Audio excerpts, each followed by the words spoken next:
अब मैं निदेशक आसूचना ब्यूरो से अनुरोध करता हूं कि वे स्वागत संबोधन प्रस्तुत करें।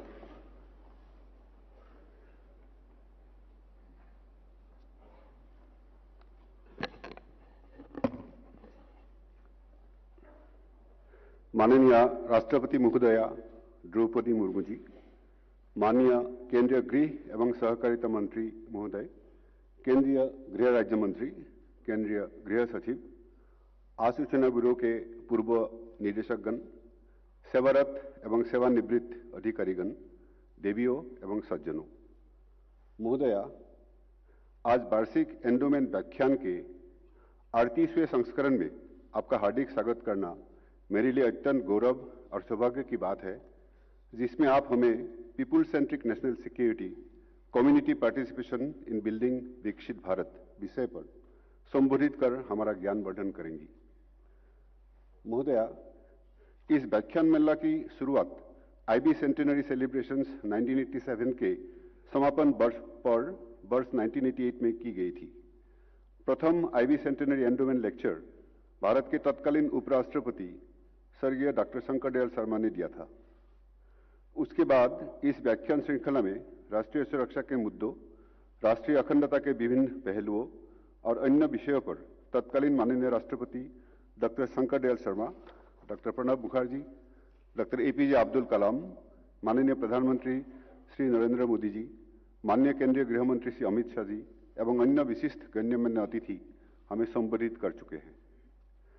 पूर्व वक्ताओं ने अपने यादगार एवं प्रेरणादायक वक्तव्यों में हमें यह भी बताया कि उन्हें संज्ञान है कि किस प्रकार आसूचना के कामकाज में संलग्न कर्मी अपने अथक प्रयासों से राष्ट्र निर्माण के कार्यों के प्रति सदैव समर्पित रहते हैं। महोदया, देश में आंतरिक सुरक्षा को मजबूत बनाए रखने में आसूचना ब्यूरो हमेशा अग्रणी रहा है। जिन चुनौतियों से राष्ट्रीय सुरक्षा को खतरा होने की आशंका होती है, ऐसी अनेक समस्या को पहचानने एवं उनका समाधान करने का कार्य आसूचना ब्यूरो के अधिकारियों ने किया है। हमारी खुफिया बिरादरी देश में एक मजबूत सुरक्षा ढांचा स्थापित करने के प्रति समर्पित है, ताकि 2047 तक विकसित भारत के सपनों को साकार करने में हम अपना योगदान कर सकें। ऑपरेशन सिंदूर एवं ऑपरेशन महादेव की सफलता में हमारी खुफिया एजेंसियों ने महत्वपूर्ण योगदान दिया है। इन ऑपरेशंस में हमने आतंकवाद के खिलाफ अपने दृढ़ संकल्प, एडवांस कैपेबिलिटीज, ट्रेडक्राफ्ट तथा शत्रु राष्ट्र से उत्पन्न किसी भी खतरे से निपटने की तकनीकी दक्षता का परिचय दिया है। आईबी जम्मू कश्मीर, उत्तर पूर्व और लेफ्ट विंग एक्सट्रीमिस्ट स्टेटस में आतंकी मॉड्यूल्स को खात्मे एवं शांति और सुरक्षा को मजबूत करने के लिए सुरक्षा बलों के साथ करीबी सामंजस्य में कार्य कर रही है। इसके अतिरिक्त काउंटर टेररिज्म हॉटस्पॉट्स में किए जा रहे प्रयासों के द्वारा भी सुरक्षा की स्थिति को मजबूत करने में मदद मिल रही है। Radicalisation, internal disturbances, counter intelligence, cyber सुरक्षा आदि से होने वाली चुनौतियों के मद्देनजर मैं माननीय राष्ट्रपति महोदय को आश्वासन दिलाता हूं कि सुरक्षा प्रयासों में समन्वय स्थापित करने में आसूचना ब्यूरो एक प्रमुख भूमिका निभाती रहेगी। मैं यह भी विश्वास दिलाता हूं कि राष्ट्रीय सुरक्षा के विभिन्न पहलुओं से निपटने के लिए आपके मार्गदर्शन को ब्यूरो के सभी अधिकारियों द्वारा पूर्ण समर्पण से लागू किया जाएगा। इन्हीं शब्दों के साथ मैं माननीय राष्ट्रपति महोदय का पुनः आभार व्यक्त करता हूं। नमस्कार, जय हिंद।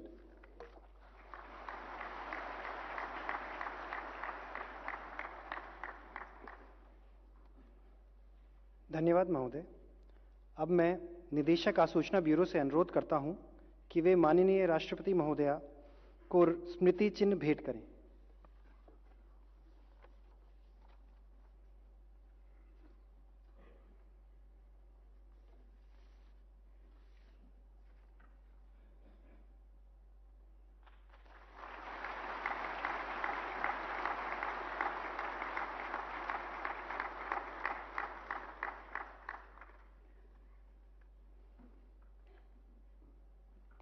धन्यवाद महोदय।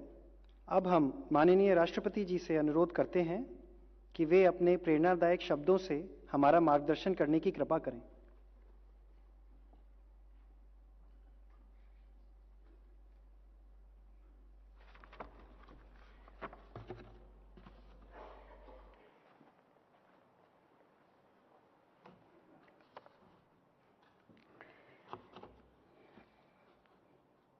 Union Minister for Home Affairs, Sri Amit Shah ji, Minister of State for Home Affairs, Sri Bandi Sanjay Kumar ji, Secretary Home Affairs, Sri Govind Mohan ji, Director Intelligence Bureau, Sri Tapan Kumar Deka ji, distinguished guests, ladies and gentlemen.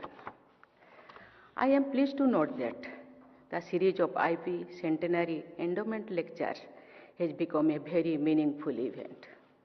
I commend Director Intelligence Bureau and his team for taking forward this lecture series.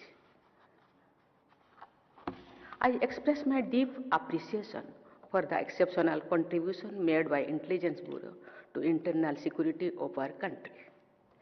Team IB works tirelessly amidst very complex challenges. Most importantly, its accomplishments are not visible. In other words, IB is an agency of invisible heroes. IB came into existence on 23rd December 1887. The competence and expertise of the organization were effectively repurposed for ensuring internal security after independence. It is a matter of pride that after independence, IB has been playing a stellar role in providing security to the people of India and assuring unity and integrity of the nation. It gives me great satisfaction that during last decade, our security agencies like IB have neutralized numerous threats within the country, and they have demonstrated dominance over the forces that threaten national security. The Union Minister for Home Affairs, Sri Amit Shah ji, has led institutions working for national security with absolute clarity of vision and purpose. I take this opportunity to praise him and his competent teams for their achievements. Internal security has enabled our people and the nation to march ahead with greater energy and speed on several paths of growth and development. As a result, India has emerged as one of the fastest growing major economies and is poised to become the third largest economy in the near future. Ladies and gentlemen, the theme for this lecture, People-Centric National Security, Community Participation in Building Viksit Bharat, is of immediate as well as long-term significance for the country. All institutions concerned, including IB, have to spread the awareness among our people that national security is a responsibility of every citizen.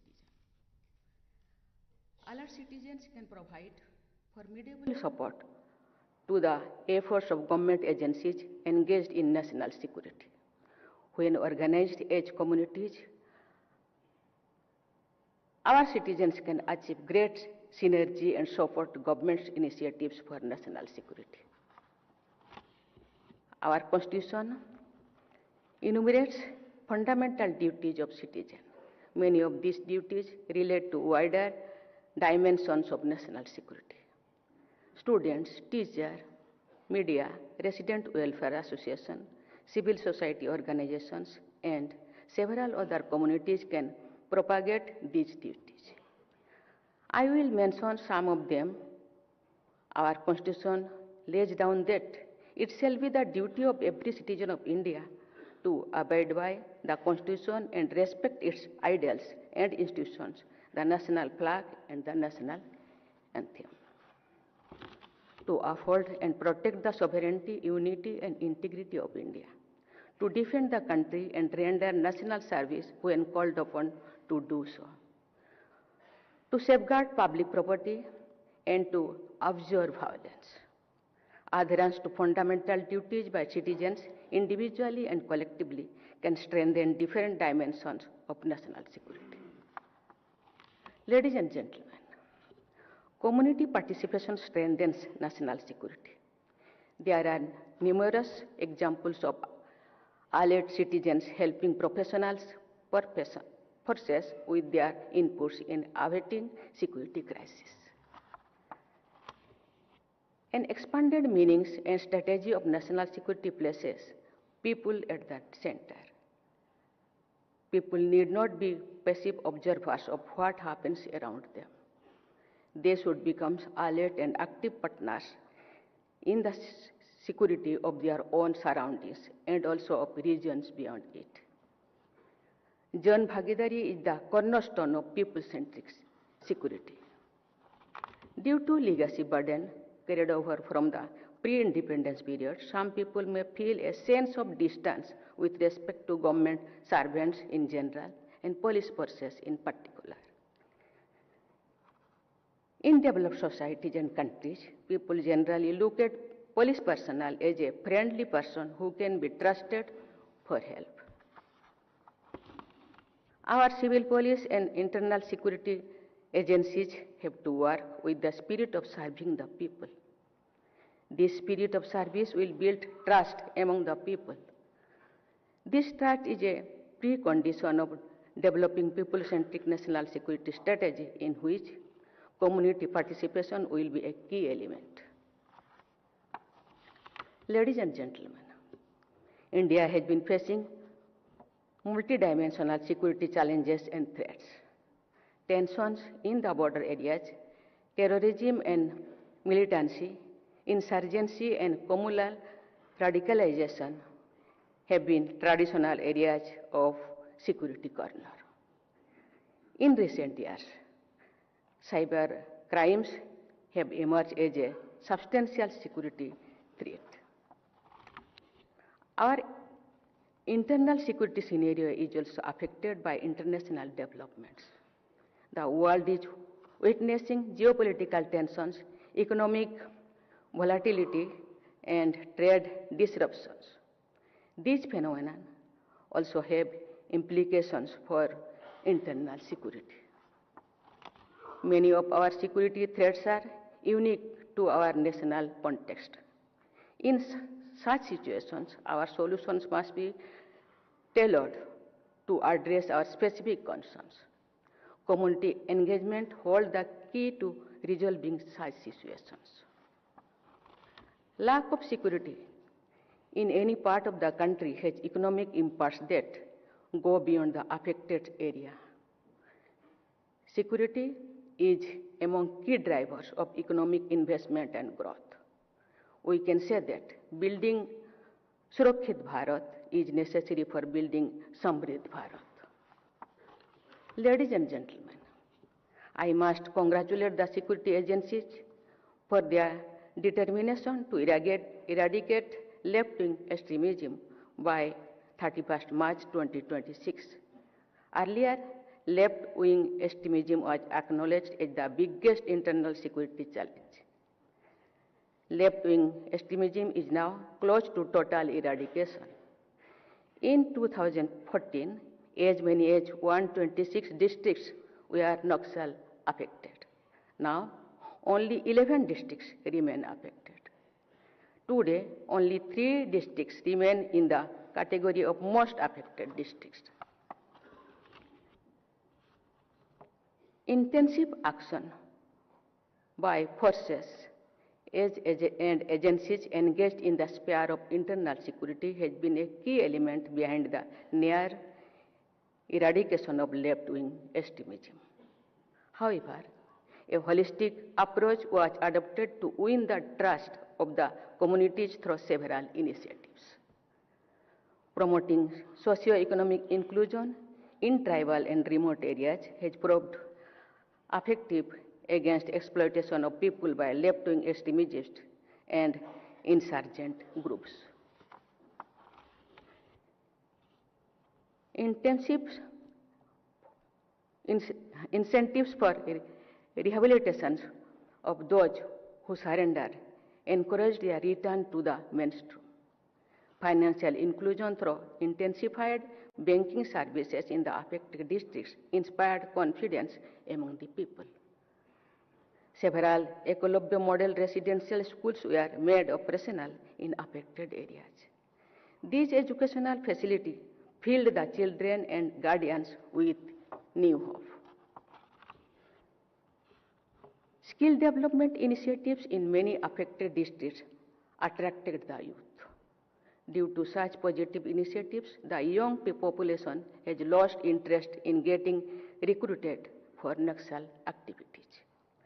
The government has been driving specific initiatives to engage different segments of tribal communities, especially tribal women, in the affected areas. Encouragement was given to community-led social, cultural, and educational programs. Employment opportunities were generated through implementation of government schemes. The recently organized Bastar Olympics 2025 have showcased the positive transformation brought about in the affected areas. Nearly 4 lakh players participated in the games. Our daughters outnumbered the boys. The participants included more than 700 youths who have now left the path of Naxalism. We can say that in Bastar, the slogan Lal Salam has now been replaced by the patriotic slogan of Bharat Mata Ki Jai. Such measures of community engagement will not only help eradication left-wing extremism, but will also prevent against regression. देवियों और स्वजनों, सीमावर्ती क्षेत्रों के राष्ट्रीय सुरक्षा का विषय और भी चुनौतीपूर्ण है। हमने सीमा सुरक्षा इंफ्रास्ट्रक्चर को काफी मजबूत बनाया है, लेकिन सीमावर्ती क्षेत्रों में रहने वाले हमारे नागरिक जमीनी स्तर की जानकारी हमें दे सकते हैं। वही संदिग्ध गतिविधियों, कट्टरपंथी प्रयासों या सामाजिक मतभेदों को सबसे पहले समझ पाते हैं। सरकार ने ऐसे योजनाएं शुरू की है जो सीमावर्ती क्षेत्रों में रहने वाले हमारे लोगों के समग्र विकास पर केंद्रित है। भारत में दुनिया की सबसे बड़ी युवा आबादी है। कट्टरपंथी संगठन समाज में फूट डालने के लिए अधिकतर युवाओं को ही निशाना बनाते हैं। मुझे बताया गया है कि हमारी सुरक्षा एजेंसियों सोशल मीडिया के प्रभाव सहित युवाओं से जुड़े इस समस्या का बहुत प्रभावी ढंग से निराकरण कर रहे हैं।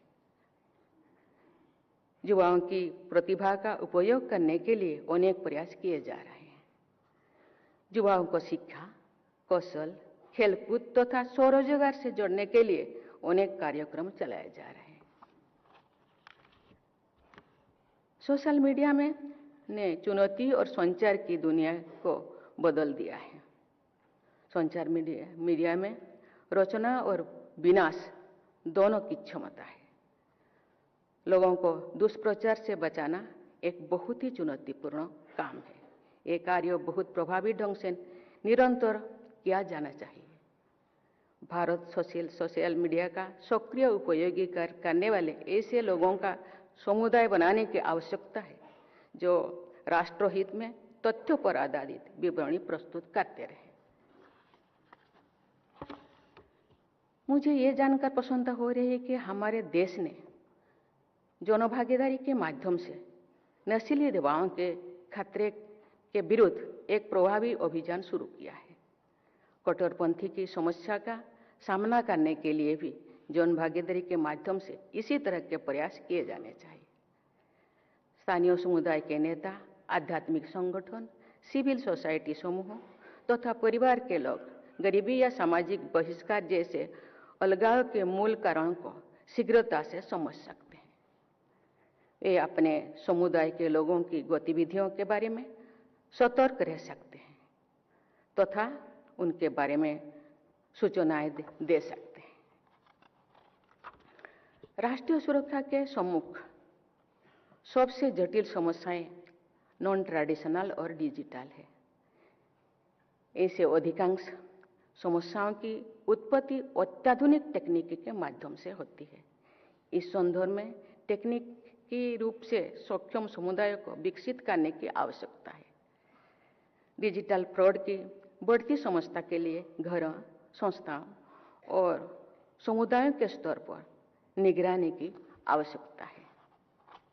डिजिटल प्लेटफॉर्म नागरिकों की फिशिंग, डिजिटल फ्रॉड और ऑनलाइन आबूज की रिपोर्ट करने में सक्षम बना सकते हैं। ये संबंधित एजेंसियों को रियल टाइम डेटा प्रदान कर सकते हैं। ऐसे रियल टाइम डेटा का विश्लेषण करके प्रेडिक्टिव पॉलिसिंग मॉडल्स विकसित कर जा सकते हैं। सतर्क और सक्षम नागरिकों के समुदाय साइबर अपराधी का शिकार नहीं बनेंगे, बल्कि वे ऐसे अपराधों के विरुद्ध फायरवॉल की भूमिका निभा सकेंगे। नेबरहुड वॉच ग्रुप्स तथा सिटीजन पेट्रोल्स के माध्यम से सूचना प्राप्त करने के लिए बीट पुलिस स्तर पर सुरक्षा मित्र जैसे प्रयास किए जा सकते हैं। देवियों और स्वजनों, सीमित प्राकृतिक संसाधनों पर जलवायु परिवर्तन के कुप्रभाव से लोगों में आपसी संघर्षों की संभावना बढ़ती है। ये भी सुरक्षा संबंधी चिंता का कारण है। अतः पर्यावरण संरक्षण के लिए जन भागीदारी को बढ़ावा देने की आवश्यकता है। इससे संसाधनों का स्थायी प्रबंधन संभव हो सकेगा तथा संसाधनों से जुड़े संघर्ष और पलायन की समस्या का समाधान किया जा सकेगा। जनजातीय समुदाय के पास पर्यावरण संरक्षण के विषय में अमूल्य पारंपरिक ज्ञान प्रणाली विद्यमान है। जनजातीय समुदाय को सशक्त बनाने से सामाजिक स्थिरता को शक्ति मिलेगी तथा उनके पारंपरिक ज्ञान का सदुपयोग पर्यावरण संरक्षण एवं क्लाइमेट एक्शन के लिए किया जा सकेगा। विकसित भारत के विजन को साकार करने की दिशा में सरकार के प्रयासों के साथ साथ सिविल सोसाइटी, आध्यात्मिक संस्थानों तथा एनजीओज को भी योगदान देना होगा। इसमें जन भागीदारी युक्त सुरक्षा एवं विकास के प्रयासों की महत्वपूर्ण भूमिका रहेगी। नागरिकों के कल्याण तथा जनभागीदारी को अपनी रणनीति के केंद्र में रखकर हम अपने करोड़ों देशवासियों को इंटेलिजेंस और सिक्योरिटी के प्रभावी स्रोत के रूप में तैयार कर सकते हैं। जन भागीदारी द्वारा संचालित ये परिवर्तन 21वीं सदी की जटिल बहुक्षेत्रीय सुरक्षा समस्याओं का समाधान करने में सहायक होगा। हमारी परंपरा वसुधैव कुटुंबकम को भावना पर आधारित है, जिस भावना से पूरे विश्व को एक ही परिवार माना जाता है। उसके अनुसार अपने देश के नागरिक तो हमारी हृदय का हिस्सा है।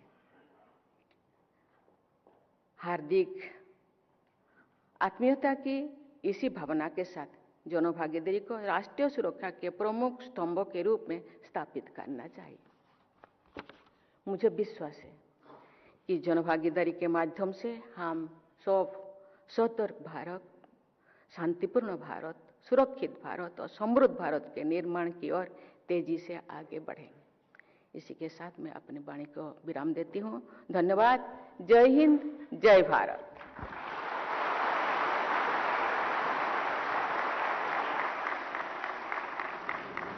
धन्यवाद महोदया। देवी और सज्जनों, अब मैं आपसे राष्ट्रगान के लिए खड़े होने का अनुरोध करता हूं।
अब सभी अतिथि हाईटी के लिए आमंत्रित हैं।